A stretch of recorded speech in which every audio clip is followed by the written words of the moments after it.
Savarkar and Nehru are supposed to be two extreme poles. Savarkar is one end, Nehru is another end, right, so to speak. But if you read their early conceptions of the nation, they are dramatically similar. Dramatically similar. Even though it's almost blasphemous to say this today, you'll be attacked from all sides if you say it. But it's impossible to miss that their early conceptions of the nation, they may have taken divergent political paths later in their life. That's an entirely different thing.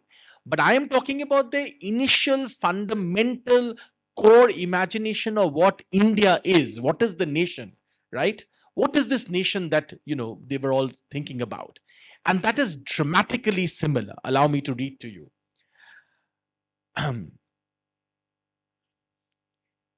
Perhaps no two political figures in modern Indian history have been considered more antithetical to one another than Jawaharlal Nehru and Vinayak Damodar Savarkar.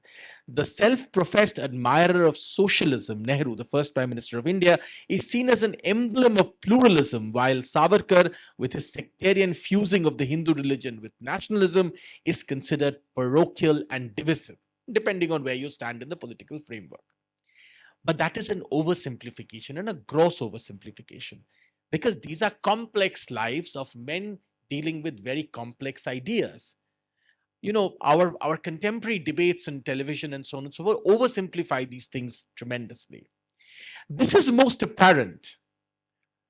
The ideational, if not the ideological overlaps between them, especially in conceptualizing Indian nationhood, is most apparent in two seminal texts, Discovery of India, 1946, and Savarkar's Hindutva, 1923.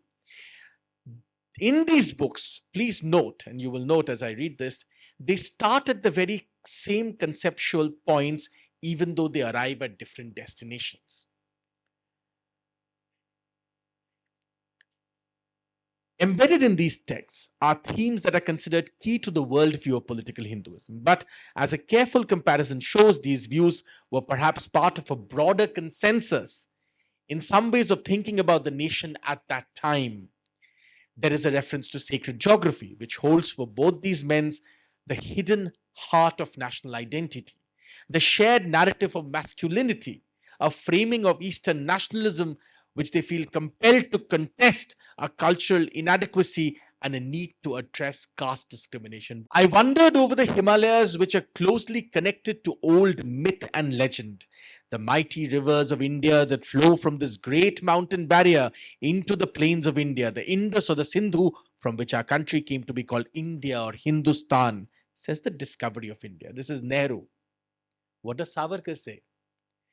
The great Indus was known as the Hindu to the original inhabitants of our land, and owing to vocal peculiarity of the Aryans, it got changed to Sindhu, because they were looking for a word comprehensive enough to express the vast synthesis that embraced the whole continent from the Indus to the sea and aimed to weld it into a nation.